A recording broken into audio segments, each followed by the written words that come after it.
feathers at all of Team Columbia or Team Saxo Bank. And watch out for Stuart O'Grady, Phil, because O'Grady's been riding at the front end of the main field over the last couple of days, and I reckon O'Grady may well be looking to try and challenge himself on the run in towards the finish.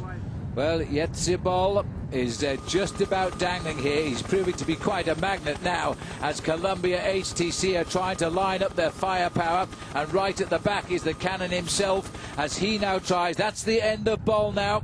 It's Team Cervélo are leading through as well, but now the power goes on from HTC.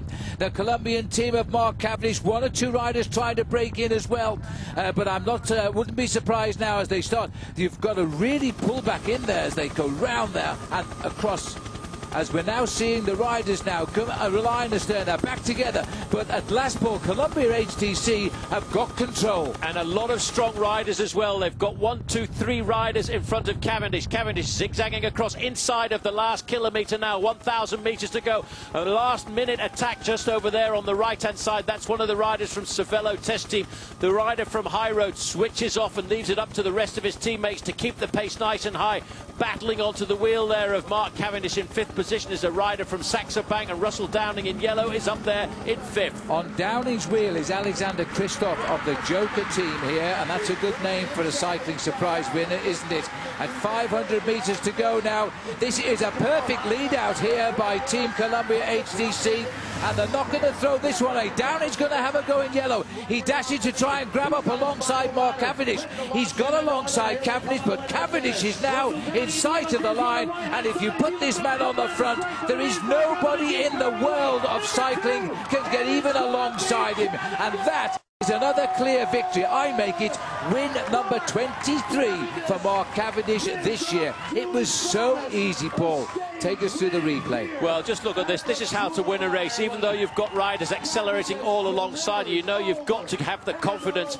The team leader leading him out there was one of the riders from High Road, and the acceleration when he comes into the final few metres there is quite phenomenal for this young man from the Isle of Man. He crosses the line a clear bicycle length ahead of anybody else. Well done to Mark Cavendish. He really does make it easy. Of course, he won the first 3 stages, don't forget, last time out. But he's got his first one, and one more chance tomorrow in Cork. Mark Cavendish, you set out this year with a goal to have a stage win in at least every race that you have competed in. So another one and another success. Yeah, it was great. You know, it was a tough circuit actually, but once the peloton came back together after the first category climb, we knew it was going to be a sprint, and it was pretty much just a formality from then. Really, we had, you know, we had to hit the front 2k to go and take control, and that's what we did, and happened in come with victory. So it's a good team victory as well, because they really worked well with you to get this stage today, didn't they? Oh, they always do. You know, there's a great group of guys I work with. You know, we're not just teammates but friends, and that morale transfers to our bike amazingly. And you know, one guy crosses the line with hands in the air, it's a success for all of us, and it means we get to have a glass of wine at the dinner table tonight. So everybody's a winner, really. So a good night in prospect at the Columbia Big Brother Hotel as Mark Cavendish succeeds in completing his allotted task of the day and earns alcohol for his fellow contestants. There's confirmation of the stage result. Cavendish from a whole chasing bunch of riders led by Michael van Staeyen and Stuart O'Grady. Russell Downing finished 17th on the same time, as did all his rivals for the race lead. Mark Cassidy lost 9.5 minutes after his early heroics. Let's hear from him to start with. Mark Cassidy, a great early break there. You must have been feeling strong. Was that part of the tactic? Yeah, we decided to try and go for the King of the Mountains and see what happens. So the only way to do that was to go on an early move. So as soon as it was a 0 kilometre, I went, and lucky enough I got away. But it was very windy, and it was hard for only 2 riders, you know. What about for you when the peloton finally caught up with you? How did that feel? Oh, really painful. I was flat out and I was getting cramps, and it was so steep, and it was just it was really hard. Yeah, I suffered a lot. How was it today?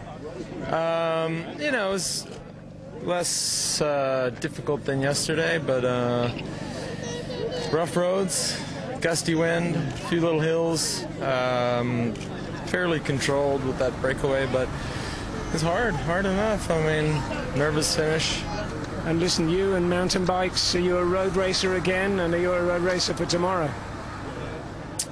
I am, yeah. This is, although some of the roads we were on today, I felt like I needed some suspension, at least for my back. But yeah, tomorrow will be tough, very tough. I suspect the field will get small very quickly, especially with circuits. If guys aren't having a good day, they'll just pull in, take a shower, and if the weather turns bad, which it's supposed to do, then it'll be hard. It'll be a classic day. And it'll be a tough day regardless for Russell Downing. He'll be under attack from all directions as he tries to hang on to his yellow jersey and get on the final podium in Cork. Let's take a look at what he's up against. Saxo Bank riders in 2nd, 3rd and 8th place. Clonmel, Breschel and Fulsang at 5, 7 and 17 seconds. Philip Dignan and defending champion Marco Pinotti at 10 and 11 seconds. And there are more Saxo Banks behind them. Stuart O'Grady is 9th, 22 seconds down, with Karsten Kroon just behind Lance Armstrong at 26 seconds. It's going to be a tough finale in Cork for the leader. Yeah, it's I think 1 lap less, so yeah, if it had been 1 lap less last year, I'd have won it, so hopefully we can win it tomorrow. But yeah, it's going to be quite hard with 5 Saxo Bank there, all from the same team on very similar time. So I'm going to have to be doing mathematics on the bike tomorrow, but hopefully I'll be good to have my calculator in my back pocket. New points leader Alexander Kristoff might have needed one to calculate the damages if he'd made better contact with the podium girl's nose as he lifted his arms after the stage. He takes the green jersey into the final day. No change in the mountains competition though. In fact, no change from last year. Matt Wilson, the defending champion, defending pretty well.